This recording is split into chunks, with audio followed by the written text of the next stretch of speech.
Assalamualaikum warahmatullahi wabarakatuh.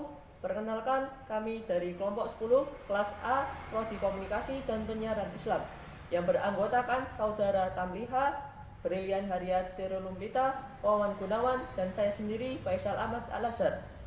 Kali ini kita membahas tentang akhlak bermasyarakat. Yang pertama, pengertian akhlak.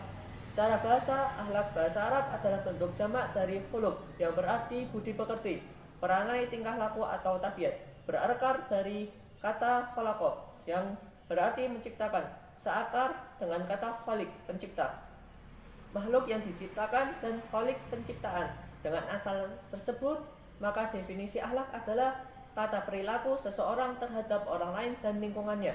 Akhlak secara istilah berarti tingkah laku seseorang yang didorong oleh suatu keinginan secara sadar untuk melakukan suatu perbuatan yang baik. Kesamaan akar kata di atas mengisyaratkan bahwa dalam akhlak tercakup pengertian terciptanya keperpaduan antara kehendak khaliq Tuhan dengan perilaku makhluk manusia. Akhlak dalam bermasyarakat.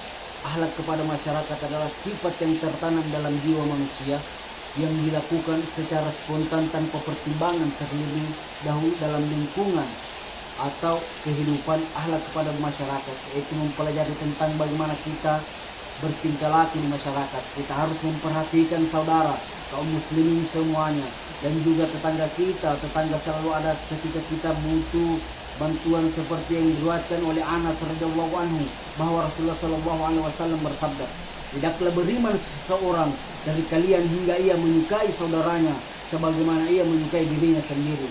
Riwayat Bukhari Muslim. Dari hadis ini dapat disimpulkan bahwa tidak masuk surga orang-orang yang bertetangga tidak aman dari keburukannya. Ini juga hadis sahih dari Rasulullah SAW.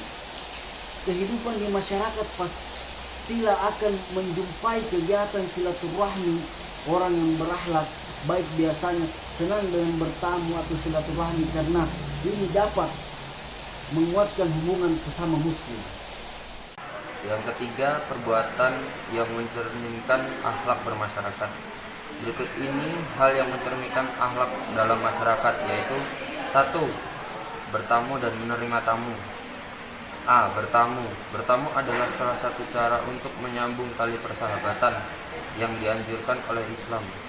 Islam memberi kebebasan untuk umatnya dalam bertamu. Tata krama dalam bertamu harus tetap dijaga agar tujuan bertamu itu dapat tercapai. Apabila tata krama ini dilanggar, maka tujuan bertamu justru akan menjadi rusak, yakni merenggangnya hubungan persaudaraan.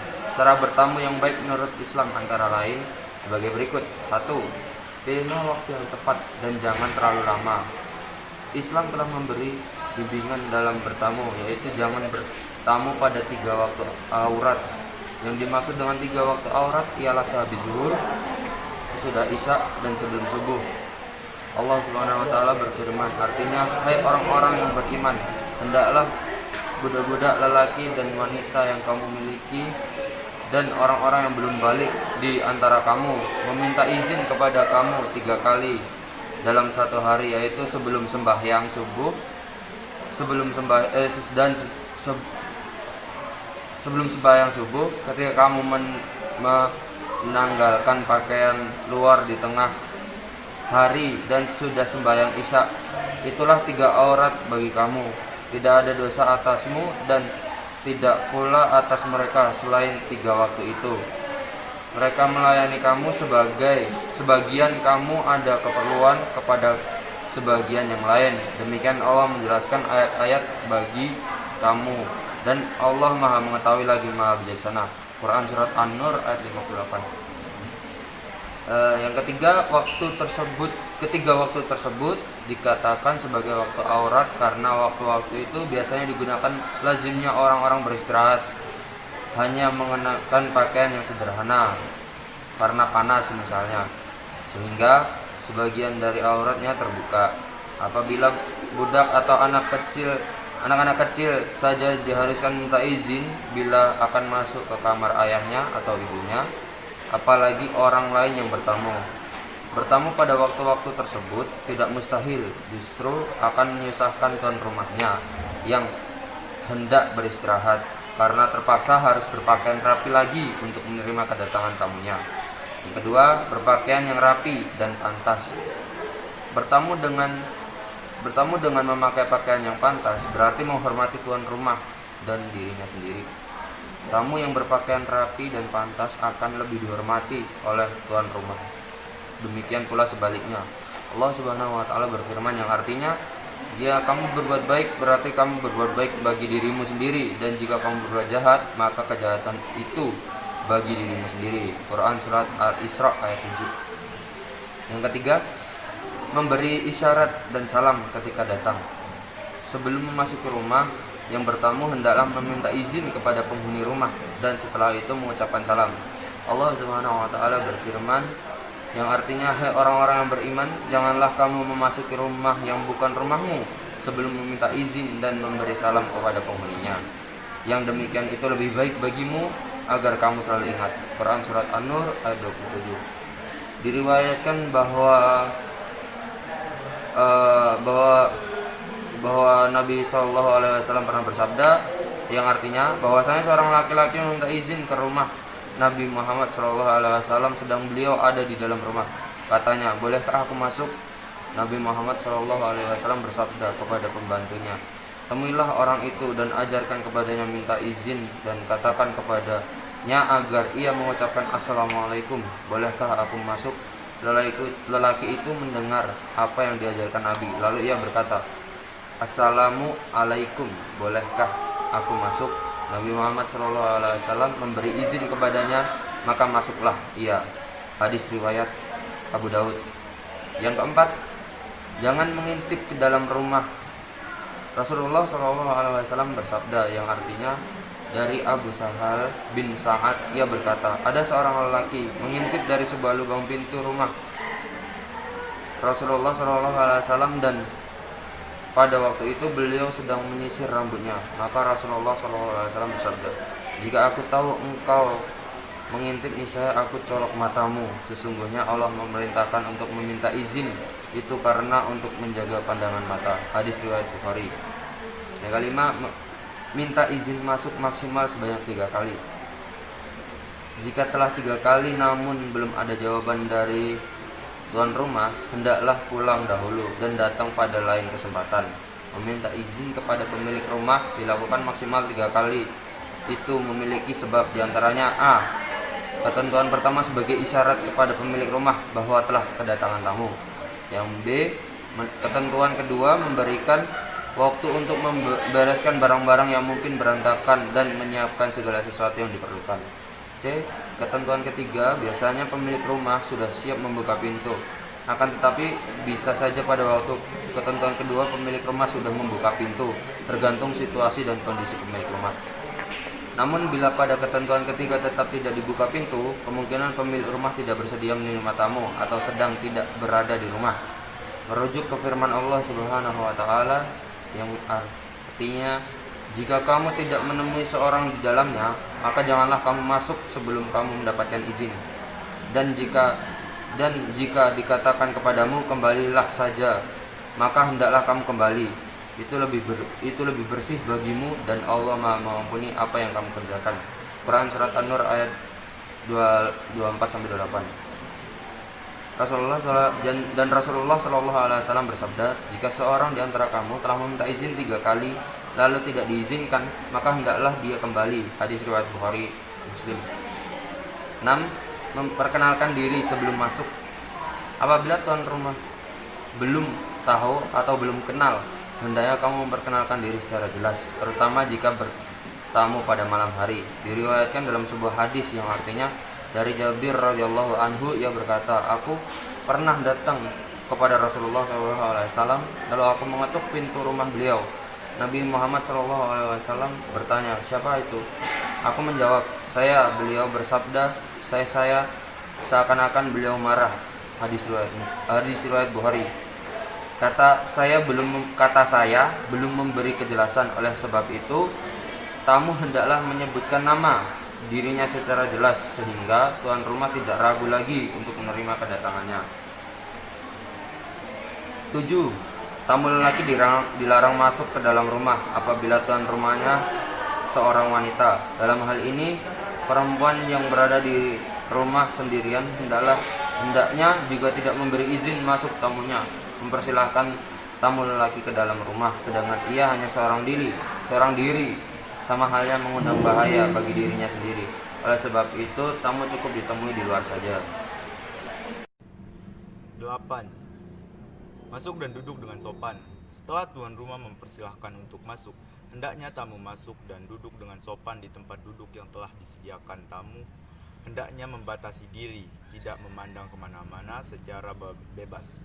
Pandangan yang tidak dibatasi, terutama bagi tamu asing, dapat menimbulkan kecurigaan bagi tuan rumah. Tamu dapat dinilai sebagai orang yang tidak sopan, bahkan dapat pula dikira sebagai orang jahat yang mencari-cari kesempatan apabila tamu tertarik kepada sesuatu hiasan dinding misalnya. Lebih ia berterus terang kepada tuan rumah bahwa ia tertarik dengan ingin memperhatikannya. 9. Menerima jamuan tuan rumah dengan senang hati. Apabila tuan rumah memberikan jamuan, hendaknya tamu menerima jamuan tersebut dengan senang hati, tidak menampakkan sikap tidak senang terhadap jamuan itu. Jika sekiranya tidak suka dengan jamuan tersebut, sebaiknya berterus terang bahwa dirinya tidak terbiasa menikmati makanan atau minuman seperti itu. Jika tuan rumah telah mempersilahkan untuk menikmati, tamu sebaiknya segera menikmati, tidak usah menunggu sampai berkali-kali tuan rumah mempersilahkan dirinya. 10. Mulailah makan dengan membaca basmalah dan diakhiri dengan membaca hamdalah. Rasulullah SAW bersabda dalam sebuah hadis yang artinya, jika seseorang di antara kamu hendak memakan, maka sebutlah nama Allah. Jika lupa menyebut nama Allah pada awalnya, hendaklah membaca Bismillahi awwaluhu wa akhiruh. Hadis riwayat Abu Daud dan Tirmizi. 11. Makanlah dengan tangan kanan, ambillah yang terdekat dan jangan memilih. Islam telah memberi tuntunan bahwa makan dan minum hendaknya dilakukan dengan tangan kanan, tidak sopan dengan tangan kiri, kecuali tangan kanan berhalangan. Cara seperti ini tidak hanya dilakukan saat bertamu saja, melainkan dalam berbagai suasana, baik di rumah sendiri maupun di rumah orang. 12. Bersihkan piring. Jangan biarkan sisa makanan berceceran. Sementara ada orang yang merasa malu apabila piring yang habis digunakan untuk makan tampak bersih, tidak ada makanan yang tersisa padanya. Mereka khawatir dinilai terlalu lahap. Islam memberi tuntunan yang lebih bagus, tidak sekedar mengikuti perasaan manusia yang terkadang keliru. Tamu yang menggunakan piring untuk menikmati hidangan tuan rumah, hendaknya piring tersebut bersih dari sisa makanan, tidak perlu menyisakan makanan pada piring yang bekas dipakainya, yang terkadang menimbulkan rasa jijik bagi yang melihatnya. 13. Segeralah pulang setelah selesai urusan. Kesempatan bertamu dapat digunakan untuk membicarakan berbagai permasalahan hidup. Namun demikian, pembicaraan harus dibatasi tentang permasalahan yang penting saja. Sesuai tujuan berkunjung, hendaknya dihindari pembicaraan yang tidak ada ujung pangkalnya, terlebih membicarakan orang lain. Tamu yang bijaksana tidak suka memperpanjang waktu kunjungannya. Ia tanggap terhadap sikap tuan rumah. Apabila tamu telah perhatikan jam, hendaknya tamu segera pamit, karena mungkin sesekali tuan rumah akan segera pergi mengurus masalah lain. Apabila tuan rumah menghendaki tamunya untuk tetap tinggal dahulu, hendaknya tamu pandai-pandai membaca situasi. Apakah permintaan itu sungguh-sungguh atau hanya sekedar pemanis suasana? Apabila permintaan itu sungguh-sungguh, maka tiada salah jika tamu memperpanjang masa kunjungannya sesuai batas kewajaran. Hikmah dan tujuan bertamu yang mempererat tali silaturahmi dan semangat kebersamaan antar sesama manusia. Yang kedua, menerima tamu. Sebagai agama yang sempurna, Islam juga memberi tuntunan bagi umatnya dalam menerima tamu. Demikian pentingnya masalah ini menerima tamu sehingga Rasulullah SAW menjadikannya sebagai ukuran kesempurnaan iman. Artinya salah satu tolak ukur kesempurnaan iman seseorang ialah sikap dalam menerima tamu. Sabda Rasulullah SAW artinya, barang siapa beriman kepada Allah dan hari akhir, hendaknya ia memuliakan tamunya. Hadis riwayat Bukhari. Salah satu akhlak yang terpuji dalam Islam adalah menerima dan memuliakan tamu tanpa membedakan status sosial.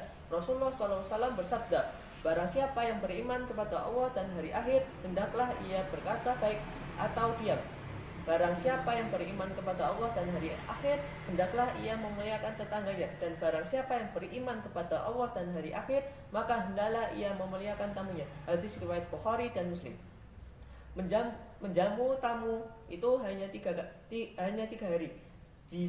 Jisahnya sehari semalam. Apa yang dibelanjakan untuk tamu di atas 3 hari adalah sedekah, dan tidak boleh bagi tamu tetap menginap lebih dari 3 hari karena hal itu akan memberatkan tuan rumah. Hadis riwayat At-Tirmizi. Cara bertamu yang baik menurut Islam antara lain sebagai berikut. 1. Berpakaian yang pantas. Sebagaimana orang yang bertamu, tuan rumah hendaknya mengenakan pakaian yang pantas pula dalam menerima kedatangan tamunya. Berpakaian pantas dalam menerima kedatangan tamu berarti menghormati tamu dan dirinya sendiri. Islam menghargai sebagai kepada seseorang yang berpakaian rapi, bersih dan sopan. Rasulullah SAW bersabda, yang artinya makan dan minumlah kamu, bersedekah kamu dan berpakaianlah kamu, tetapi tidak dengan sombong dan berlebih-lebihan. Sesungguhnya Allah amat senang melihat bekas nikmatnya pada hambanya. Hadis riwayat Baihaqi. Yang kedua, menerima tamu dengan sikap yang baik. Tuan rumah hendaknya menerima kedatangan tamu dengan sikap yang baik, misalnya dengan wajah yang cerah, muka senyum, dan sebagainya. Sekali-kali jangan acuh, apalagi memalingkan muka dan tidak mau memandangnya secara wajar. Memalingkan muka atau tidak melihat kepada tamu berarti suatu sikap sombong yang harus dijauhi sejauh-jauhnya. Yang ketiga, menjamu tamu sesuai kemampuan. Termasuk salah satu cara menghormati tamu ialah memberi jamuan kepadanya. Yang keempat, tidak perlu mengada-ngadakan. Kewajiban menjamu tamu yang ditentukan oleh Islam hanyalah sebatas kemampuan tuan rumah. Oleh sebab itu, tuan rumah tidak perlu terlalu repot dalam menjamu tamunya. Bagi tuan rumah yang mampu, hendaknya menyediakan jamuan yang pantas. Sedangkan bagi yang kurang mampu, hendaknya menyesuaikan kesanggupannya. Jika hanya mampu memberi air putih, maka air putih itulah yang disuguhkan. Apabila air putih tidak ada, cukuplah menjamu tamunya dengan senyum dan sikap yang ramah. Yang kelima, lama waktu.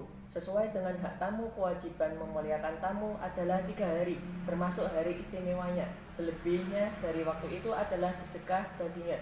Sabda Rasulullah SAW artinya menghormati tamu itu sampai 3 hari. Adapun selebihnya adalah merupakan sedekah baginya.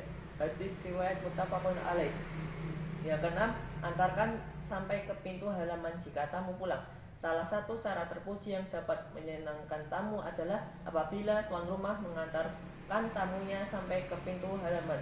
Tamu akan merasa lebih semangat karena merasa dihormati tuan rumah dan kehadirannya diterima dengan baik. Hikmah dan tujuan bertamu yaitu mempererat tali silaturahmi dan semangat kebersamaan antar sesama manusia. Adapun kedudukan dalam bertetangga, sesungguhnya jeleknya hubungan dalam bertetangga merupakan salah satu tindakan yang dapat menyebabkan dekatnya hari kiamat, sebagaimana sabda Rasulullah SAW, tidak akan tegak hari kiamat kecuali tampaknya perzinaan, rusaknya silaturahmi, dan banyaknya perbuatan-perbuatan yang keji. Maka itu akan menimbulkan dekatnya hari kiamat. Riwayat Ahmad Al-Hakim dari sahabat Abdullah bin Amr radhiyallahu anhu. Siapakah yang dimaksud dengan tetangga? Tetangga ialah orang yang terdekat dalam hidup kita, tidak lain seorang yang ketika kita membutuhkan dirinya, kita mendatanginya. Itulah yang dimaksud dengan tetangga. Dan di saat dirinya membutuhkan bantuan baik moral maupun material, tetangga orang yang pertama kali yang mengetuk pintu, walau begitupun sebaliknya. Nah, di saat meninggal bukanlah kerabat jauh yang datang kepada kita, melainkan tetangga untuk mengurus mayat kita dan lain-lain sebagainya.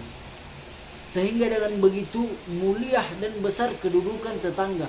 Allah Subhanahu wa Ta'ala memasukkan di dalam 10 hak yang harus dipenuhi oleh seseorang, sebagaimana firman-Nya yang artinya beribadahlah hanya kepada Allah dan janganlah kamu mempersekutukannya dengan sesuatu apapun, dan berbuat baiklah kepada kedua ibu bapakmu dan kepada kerabat dan anak yatim, orang yang miskin, tetangga dekat, tetangga jauh, teman sejawat, ibnu sabil dan hamba sahayamu. Sesungguhnya Allah tidak menyukai orang-orang yang sombong dan membangga-banggakan dirinya sendiri. Surah An-Nisa ayat 36. Demikian pula hadis Rasulullah SAW yang mengharuskan kita untuk senantiasa memperhatikan hak-hak tetangga. Di antaranya sabda Rasulullah SAW yang berbunyi, Jibril senantiasa mewasiatkan kepadaku untuk berbuat baik kepada tetangga sampai aku beranggapan bahwa tetangga akan mewarisi. Hadis riwayat Bukhari nomor 6014 dari Ummul Mukmin Aisyah radhiyallahu anha. Bahkan Rasulullah SAW mengaitkan, barang siapa yang beriman kepada Allah dan hari akhir, maka hendaknya ia memuliakan tetangganya. Hadis Bukhari nomor 6019 dari sahabat Abu Syura'i radhiyallahu anhu. Adapun batasan dalam bertetangga, Syekh Muhammad bin Sahih Al-Utsman rahimahullah menjelaskan yang benar dalam permasalahan ini adalah bahwa tetangga itu semua tanggapan yang sebagai tetangga secara ada kebiasaan di sesuatu tempat adalah kondisi terkini, tidak dibatasi dengan jumlah atau batasan tertentu dalam syariat. Fathul Zil Jalali wal Ikram Syai Bulughil Maram memuliakan dalam berbuat baik kepada tetangga adalah perkara yang sangat ditentukan dengan senantiasa memperhatikan dan memuliakan hak-haknya. Hak seorang tetangga ini dapat diklarifikasi menjadi 3 bagian. Yang pertama, berbuat baik, ihsan kepada tetangga. Di antara ihsan kepada tetangga adalah ta'ziyah, ketika mereka mendapatkan musibah kita mengucapkan salam dan menolong mereka. Adapun yang kedua, menjaga dan memelihara tetangga. Imam Ibnu Abi Jamrah berkata, menjaga tetangga termaksud kesempurnaan iman. Orang jahiliyah dahulu sangat menjaga hal ini, melaksanakan wasiat berbuat baik ini dengan memberikan beraneka ragam kemampuan seperti salam, bermuka manis ketika bertemu, menahan sebab-sebab yang mengganggu kenyamanan dalam bertetangga, baik jasmani maupun rohani. Adapun yang ketiga, yaitu tidak mengganggu tetangga, telah dijelaskan di atas. Kedudukan tetangga yang tinggi dan hak-haknya terjaga di dalam Islam. Rasulullah SAW dengan keras upaya memperingatkan tetangganya agar tidak mengganggu, sebagaimana dalam sabdanya, yaitu tidak masuk surga orang yang tetangganya tidak aman dari kejahatan. Hadis riwayat Muslim. Yang ketiga, ada pergaulan dan lawan jenis. Ada beberapa hal yang perlu diperhatikan dalam bergaul dengan lawan jenis. Di antaranya yaitu A. Senantiasa menundukkan pandangan. Menundukkan pandangan adalah suatu hal yang sangat dianjurkan oleh Rasulullah SAW, karena sesungguhnya dengan menundukkan pandangan akan menjadi sebab Allah ridho kepadanya dan akan senantiasa membuat kalbunya tentram. Sebab mata adalah cerminan kalbu.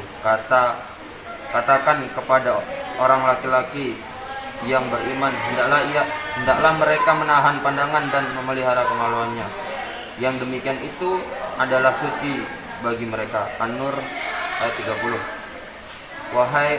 Wahai Ali, janganlah engkau turunkan pandangan pertama dengan pandangan kedua, karena engkau berhak yakin tidak berdosa pada pandangan pertama, tapi tidak hak pada pandangan kedua. Hadis riwayat Abu Daud dan Tirmizi. B. Menjaga hijab atau tidak berhalwat. Hal yang kedua yang harus kita perhatikan dalam bergaul dengan lawan jenis adalah agar kita senantiasa menjaga hijab, tidak terlalu bercampur baur dengan lawan jenis, agar kita senantiasa menjaga dijauhkan dari fitnah. Selain itu, kita dilarang untuk berhalwat atau berduaan dengan lawan jenis. Di hadis disebutkan bahwa janganlah laki-laki berhalwat dengan seorang perempuan kecuali bersama mahram. Hadis riwayat Muslim. Selain itu, di hadis lain yang diriwayatkan oleh Imam Ahmad dan Hakim, Rasulullah SAW bersabda, "Ketahuilah, tidaklah seorang laki-laki menyendiri dengan seorang wanita, kecuali yang ketiga adalah syaitan." Dan di hadis lain pun dikatakan bahwa siapa saja yang beriman kepada Allah dan hari akhir, maka janganlah sekali-kali menyendiri dengan perempuan lain yang tidak disertai mahramnya. Karena di tempat yang sepi itu ada setan yang senantiasa mengajak berbuat zina. C. Berkomunikasi untuk hal yang penting saja. Untuk menghindari timbulnya perasaan saling mengagumi, maka dianjurkan untuk membatasi pergaulan dengan lawan jenis. Cukuplah berkomunikasi untuk hal-hal yang penting dan hindari kebiasaan bercanda dengan lawan jenis, karena ini bisa menimbulkan rasa kagum yang akan berujung pada rasa cinta. Dan kemungkinan terbesar cinta ini adalah cinta yang hanya berlandaskan pada nafsu semata dan akan menodai kesucian cinta itu.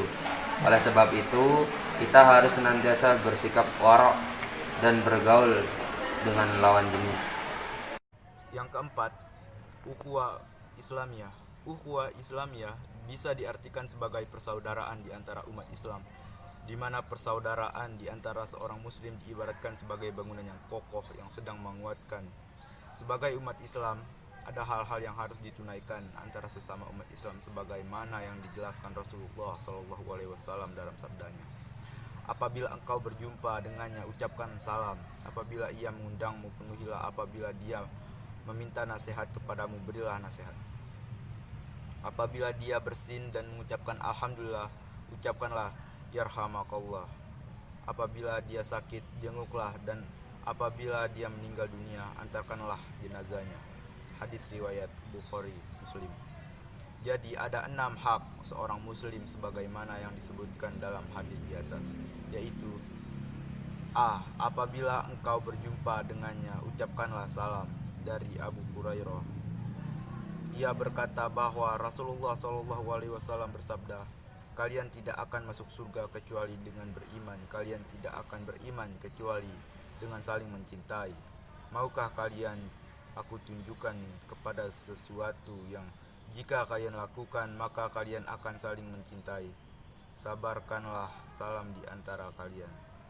Hadis riwayat Muslim. Salam merupakan salah satu dari nama-nama Allah. Menyebarkan salam berarti banyak menyebut Allah, sebagaimana difirmankan oleh Allah. Laki-laki dan perempuan yang banyak menyebut nama Allah telah menyediakan untuk mereka ampunan dan pahala yang besar. Quran Surat Al-Ahzab ayat 35. B. Apabila ia mengundangmu, penuhilah. Dari Ibnu Umar, Rasulullah SAW, penuhilah undangannya jika kalian diundang. Hadis riwayat Muslim. Dan di hadis lain yang diriwayatkan oleh Abu Hurairah, Rasulullah bersabda, "Jika seorang di antara kamu diundang, maka hendaklah ia menghadirinya. Jika dia sedang berpuasa, maka doakanlah, dan kalau tidak berpuasa, hendaklah dia makan." Hadis riwayat Muslim. C. Apabila dia diminta nasihat, maka nasihatilah. Mereka istilah syar'i. Ibnu Al-Athir menyebutkan Nasihat adalah sebuah kata yang mengucapkan suatu kalimat yang sempurna, yaitu keinginan memberikan kebaikan kepada orang yang dinasehati. Maka makna tersebut tidak bisa diungkapkan hanya dengan satu kata, sehingga harus bergabung dengannya kata yang lain. Ini semakna dengan definisi yang disampaikan oleh Imam Khattabi. Beliau berkata, nasihat adalah sebuah kata yang jami atau luas maknanya, yang berarti mengerahkan segala yang dimiliki demi kebaikan orang yang dinasehati. D. Apabila dia bersin dan mengucapkan alhamdulillah, maka ucapkanlah yarhamakallah. Dari Ali bahwa Rasulullah SAW bersabda, apabila salah seorang di antara kalian bersin, hendaklah mengucapkan alhamdulillah, dan hendaknya saudara mengucapkan untuk yarhamakallah. Apabila ia mengucapkan kepadanya yarhamakallah, hendaknya ia atau orang yang bersin mengucapkan yahdikumullah wa syahilu balakum. Artinya, mudah-mudahan Allah memberikan petunjuk dan memperbaiki hatimu. Hadis riwayat Bukhari. Apabila dia sakit, jenguklah. Ada pahala yang besar dalam perbuatan ini. Dan menjenguk orang yang sakit sangat dianjurkan.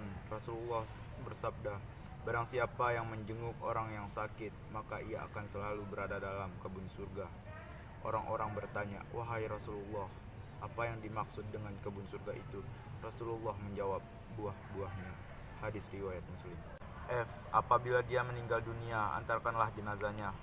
Barang siapa yang mengantarkan jenazah orang Islam dengan rasa iman dan karena Allah semata, dia menghadirinya sampai disolati sampai selesai penguburannya, maka ia telah kembali dengan mendapat 2 kirot. Tiap-tiap kirot itu semisal besarnya gunung Uhud. Hadis riwayat Bukhari. Yang terakhir, cara membentuk akhlak bermasyarakat. Yang pertama, suka berbuat baik. Berbuat baiklah pada sesama. Hal ini nantinya akan menjadi tabungan untuk amal kita di akhirat. Lakukanlah hal yang baik seperti mengaji, silaturahmi ke rumah saudara, membantu orang yang sedang kesusahan, dan masih banyak lagi hal yang lainnya. Yang kedua, memiliki sifat himi santun. Sebagai manusia yang berakhlak mulia dan beradab, kesantunan ini sangatlah diperlukan saat kita berhubungan dengan orang lain, seperti mengucap salam, senyum, mengatakan permisi, menghormati orang yang lebih tua, dan menghargai orang yang lebih muda. Yang ketiga, memiliki sifat pemurah.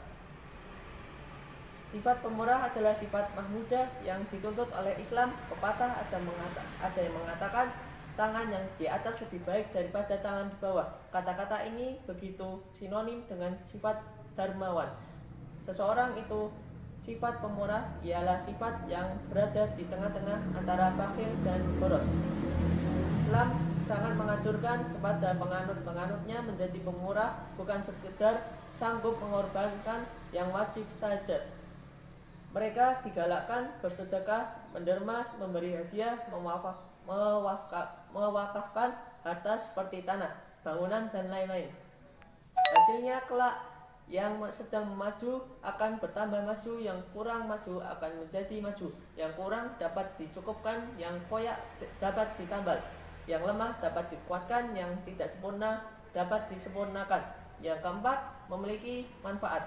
Sebagai manusia, kita harus bisa memiliki manfaat untuk orang lain. Contohnya, saling membantu sesama untuk meringankan beban orang yang kita tolong, tentunya dengan rasa ikhlas tanpa mengharapkan imbalan.